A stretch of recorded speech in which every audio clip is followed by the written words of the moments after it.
ভাই আমার বউয়ের ইমো অ্যাকাউন্টটা আমার মোবাইলে ব্যবহার করতে পারবো নি। কিভাবে চাও তুমি? আমি চাই ওই কার সাথে ছবি আদান প্রদান করে, কার সাথে চ্যাটিং করে দিয়ে আমার মোবাইল দিয়ে আমি দেখবো ওই যে কোনো কিছু না বোঝে।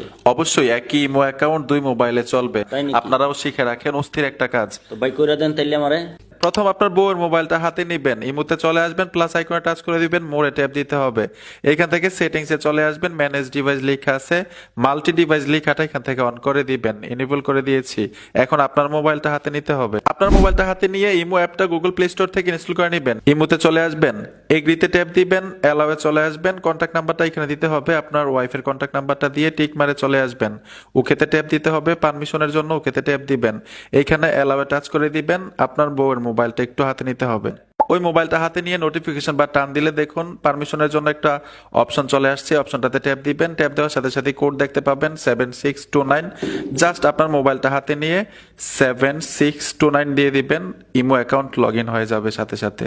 এই যে দেখুন লগ ইন হয়ে গেল। তো আপনাদেরকে হাতে নিয়ে দেখাচ্ছি একই ইমো অ্যাকাউন্ট দুই মোবাইলে লগ ইন করতে সক্ষম হয়েছে। এই যে দেখুন, ঠিক আছে। আশা করি বুঝতে পেরেছেন যে কিভাবে একই অ্যাকাউন্ট দুই মোবাইলে ব্যবহার করবেন। বন্ধুরা, ভিডিওটা দেখে যদি উপকার হয়ে থাকে অবশ্যই সাথে থাকবেন। দেখা হবে নতুন ভিডিওতে। আল্লাহ হাফেজ।